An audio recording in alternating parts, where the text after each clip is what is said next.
Have you ever wondered why some people achieve their goals while others seem stuck in a rut? It's a question that has puzzled many, and the answer may lie in the seemingly mundane routines we carry out each day. Yes, we're talking about habits. Those automatic behaviors we engage in, often without giving them a second thought, that shape our lives in ways we may not fully realize. Now you might be thinking, habits? Really? How can something as simple as brushing my teeth or making my bed every morning have such a profound impact on my life? Well, that's exactly what James Clear addresses in his highly acclaimed book, Atomic Habits. Clear takes the concept of habits and spins it on its head, presenting an entirely new perspective on how these small actions can lead to significant changes. At the heart of Atomic Habits is the powerful idea that small habits aren't just minor practices. Instead, they're the building blocks of our lives. The things we do consistently, day in and day out, have a compounding effect over time. Imagine this. If you were to get 1% better at something every day, within a year, you'd be 37 times better than when you started. That's the transformative power of habits. But the book doesn't just stop at explaining the potential of habits, it goes a step further and provides a framework for harnessing this potential. It shows us how to form good habits, break the bad ones, and most importantly, stick to the changes we want to make.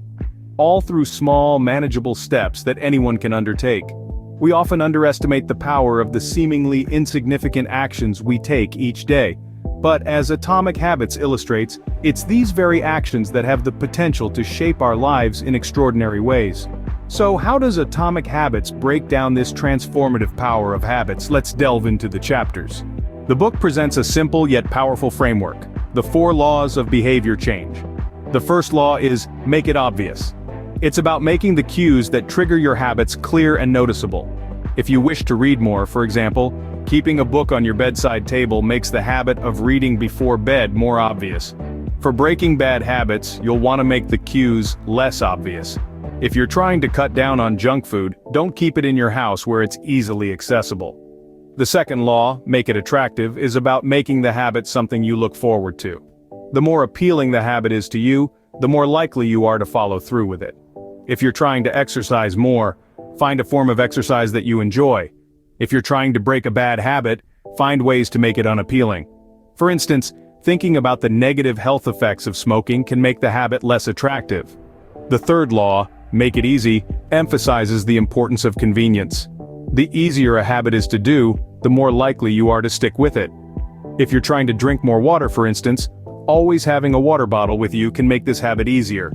Conversely, if you're trying to spend less time on social media, deleting the apps from your phone can make this habit harder to do, thereby helping you break it. The final law, make it satisfying, is about the immediate rewards of a habit. It's human nature to repeat behaviors that are satisfying. If you're trying to save money, watching your savings account grow can be satisfying. To break a bad habit, make it unsatisfying. If you're trying to quit smoking, think about the money you're wasting on cigarettes. These laws form the backbone of Clear's approach to habits. But how does he suggest we apply them? Clear doesn't leave us hanging. He offers practical strategies for applying each law. So let's dive into some of these strategies that can help us in forming new habits. First, we have habit stacking. This is the idea of taking a habit you already do consistently, and then stacking a new habit on top of it. For instance, if you already have a habit of drinking a cup of coffee every morning, you can stack a new habit of reading a chapter of a book with it. That way, every time you have your coffee, you'll be prompted to read as well. Ingenious, isn't it? Next, let's consider environment design. Our environment often influences our behavior, so why not design it in a way that makes good habits easier and bad habits harder? If you want to read more, place the book you want to read in a place you can't miss. If you want to cut down on junk food, make it harder to reach for it by putting it on a high shelf or at the back of the cupboard. Then there's temptation bundling. This strategy involves bundling a habit that is good for you but perhaps a bit tedious with something you really enjoy. For instance, you could listen to your favorite podcast while doing the dishes, or watch your favorite show while exercising. That way, you're more likely to stick to the beneficial habit because it's associated with something you love. Lastly, we have the 2-minute rule. This rule is all about scaling down a new habit into something that takes 2 minutes or less. Want to start a habit of reading before bed? Start with reading just 1 page. The idea is to make your new habit so easy that you can't say no. These strategies are practical, actionable, and designed to help you make the most out of your habits. They take into account how our brains work and use that knowledge to our advantage. So, we've seen the strategies. Now what about the pitfalls? Even with the best strategies, forming habits isn't always smooth sailing. Clear addresses this too. In the journey to form new habits, we often encounter some common pitfalls that can hinder our progress. One of these is what Clear refers to as the plateau of latent potential. This is when we're diligently working on our habits but not seeing immediate results. It's like watering a Chinese bamboo tree, which doesn't break through the ground for the first 5 years and then suddenly shoots up to 90 feet in just 6 weeks. So how do we navigate this plateau? Clear suggests that we need to trust the process and keep going. The results are not always immediate, but they are inevitable if we stay consistent. Next, we have the valley of disappointment. This is when we face setbacks that make us question the worth of our efforts. It's a painful place to be, and it's where most people abandon their habits. But Clear advises us to persevere. It's crucial to understand that setbacks are not failures, but opportunities for learning and growth. They are stepping stones towards our goals, not stumbling blocks.